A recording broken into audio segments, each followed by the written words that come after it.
खबर बालाघाट से। सरपंच मनोज लिल्हारे ने पुलिस अधीक्षक बालाघाट को सौंपा ज्ञापन। ग्राम पंचायत डोंगरमाली के सरपंच मनोज लिल्हारे ने पुलिस अधीक्षक बालाघाट को ज्ञापन सौंपा है। मनोज लिल्हारे ने बताया, राजनीतिक रंजिश के चलते मुझे लोग फंसाने की कोशिश कर रहे हैं। उन्होंने पिछले दिनों डोंगरमाली में हुई घटना की निंदा करते हुए कहा कि पुलिस बिना किसी सबूत बिना किसी वारंट के मेरे घर पहुंची थी। पुलिस वालों के द्वारा मेरे ग्राम का माहौल ख़राब किया गया था। यदि भीड़ में पुलिस वालों की गाड़ी की तोड़फोड़ कर दिया जाता या पुलिस वालों के साथ कोई अप्रिय घटना घटित हो जाती तो इसकी जवाबदारी किसकी होती। मनोज लिल्हारे ने कहा कि बिना सबूत के जो पुलिस वाले मेरे घर पहुंचे थे उन्हें तत्काल प्रभाव से निलंबित किया जाए। सर्वप्रथम भारत माता के चरणों में सशक्त नमन।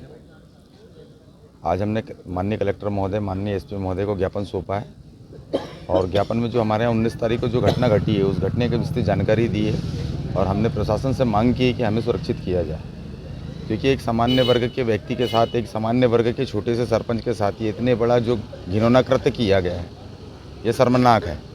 और अभी आज जो हमने यहाँ पे ज्ञापन सौंपा है उस ज्ञापन में हमने कलेक्टर महोदय से, माननीय कलेक्टर महोदय से और माननीय एसपी महोदय से निवेदन किया है कि आने वाले समय में हमें सुरक्षा प्रदान की जाए, हमें सुरक्षित रखा जाए, क्योंकि ये राजनीति रंजिश की वजह से सारे घटनाक्रम हमारे साथ हो रहे हैं। पहले से हमारे साथ सारे घटनाक्रम जितने भी हुए सब राजनीति रंजिश को लेते हुए और ये जो राजनीति के बड़े स्तर के लोग बैठे हुए हैं ये नहीं चाहते हैं कि कोई छोटे वर्ग का व्यक्ति ग्रामीण अंचल से निकल करके आए और हमारी बराबरी करे या हमारे सामने आकर के बैठ जाए। आज इनको ये बहुत बुरा लग रहा है, बहुत गलत लग रहा है, इसलिए आए दिन नई नई योजनाएं बनाते हैं, नए नए षड्यंत्र रचते हैं और हमारे पीछे लगे हुए हैं। आपको क्या लगता है इस राजनीतिक षड्यंत्र में किसका हाथ होगा जो आपके साथ इस तरह से घटनाएं हो रही है? देखिए, अभी ये प्रश्न मेरे साथ पिछले बार भी किया गया। भाई, प्रशासन के साथ मेरी कोई दुश्मनी तो है नहीं। भाई, प्रशासन अपना काम कर रही है, मैं अपना काम कर रहा हूँ। अभी इसके पहले क्षेत्र क्रमांक 112 से भी मैंने चुनाव लड़ा है। चुनाव लड़ने के बाद प्रशासन ने जो व्यवस्था बनाई अच्छी बनाई और प्रशासन ने जितने भी जैसे भी सपोर्ट करना था सभी प्रत्याशियों को नियम कायदे से किए। प्रशासन के साथ किसी की कोई ऊंच नीच नहीं है। भैया, तो आपसी राजनीति रंजिश की वजह से राजनीति रंजिश निभाई जा रही है। ये तो सरेआम दिख रहा है कि एक व्यक्ति जो जिसको पुलिस प्रशासन के कुछ चंद चुट्टे, जो कहने का मतलब इनके हाथ बिक गए हैं, वो जो एक व्यक्ति को लेकर के रोड छाप व्यक्ति को लेकर के आ रहे हैं और मेरे घर पे खड़ा रख करके बोल रहे हैं कि ये आपका नाम ले रहा है। जब मीडिया भाई लोग एकत्र हुए और जब सारी जनता एकत्र हुई और उसके सामने जब पूछा गया तब उसने हकीकत क्यों नहीं बोला? उसने बोलना था ना भाई कि मैं जानता हूँ, पहचानता हूँ या मैंने इनसे लिया है, दिया है। उस समय बोल रहा है कि ना भैया को मैं जानता हूँ, ना पहचानता हूँ, ना लिया। तो इसको बनाया किसने भाई? इसको तो कहना सपना तो आया नहीं होगा कि मुझे मनोज लिल्हारे के खिलाफ जाकर के कुछ बोलना, और मेरा तो कोई दुश्मन था नहीं भाई। तो इसको क्यों बनाया गया?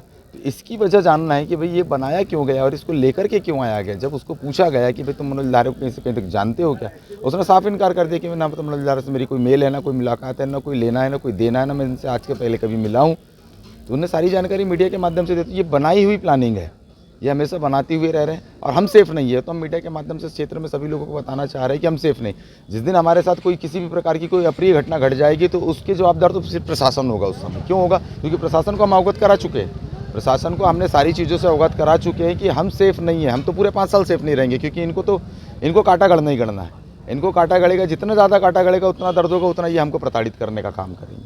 भाई, मुझे ये बताइए कि चुनाव लड़ना अगर गलत है तो भाई सभी नेताओं ने, पूरे क्षेत्र के नेताओं, पूरे बालाघाट जिले के और पूरे भारत देश के नेता गलत कर रहे हैं चुनाव लड़ करके। भाई, चुनाव लड़ना एक अधिकार है, अपने अपने अधिकारों का सब उपयोग कर रहे हैं। भाई, अपने अधिकारों का उपयोग करना कहीं अगर गलत हो तो वैसा बताएं भाई गलत है तो। और हम तो पहले ही बोल रहे थे कि भाई अगर आप में अगर हैसियत तो हमारा मतदाता सूची से नाम काट दीजिए, हम चुनाव नहीं लड़ते। वो भी नहीं है आपके पास। भाई, मतदान देने का हमें अधिकार है, वैसे चुनाव लड़ने का अधिकार है। तो भाई, जब हमने चुनाव लड़े तो फिर आपको गढ़ क्यों रहा है? ये सभी पार्टी के लोगों को मैं कहना चाह रहा हूँ, क्यों गढ़ रहा है भाई? क्यों आप ऐसे हमारे पीछे षड्यंत्र रच रहे हैं?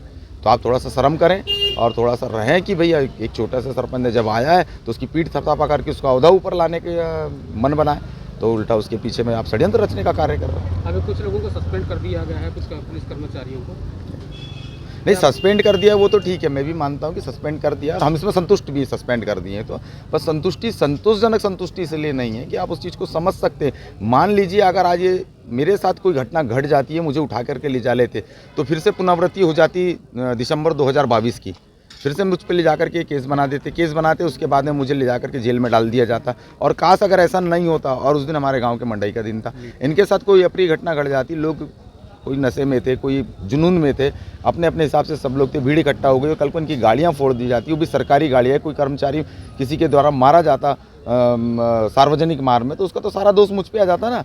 अभी तो चलो ठीक है, कुछ नहीं हुआ तो सब बोल रहे हैं भाई साहब कुछ नहीं होता, चलो देख लेंगे, ये चीज़ें सारी चीज़ें होती, चलो सरपंच साहब एडजस्ट करो। क्यों एडजस्ट करे सरपंच साहब, बताओ? एडजस्ट करने के लिए हम ही मिलेंगे पूरी दुनिया में? इनको पूछा जाए कि इतनी बड़ी घटना को तुमने अंजाम कैसे दिया, और इनको प्रताड़ित किया जाए। और सबसे बड़ी चीज़ है कि इनके साथ में अगर इनको सस्पेंड किया जाए तो इसकी पूरी कार्रवाई की जाँच हो, और जाँच होने के बाद इन पर कार्रवाई की जाए। हम प्रशासन से यही अपेक्षा रखते हैं। आपको किसके ऊपर शक की बात में तो आप जान सकते हैं, मैं तो पहले ही बता दिया, प्रशासन के साथ मेरी कोई दुश्मनी तो है नहीं भाई। जो भी हो रहा है तो राजनीति रंजिश की वजह से हो रहा है।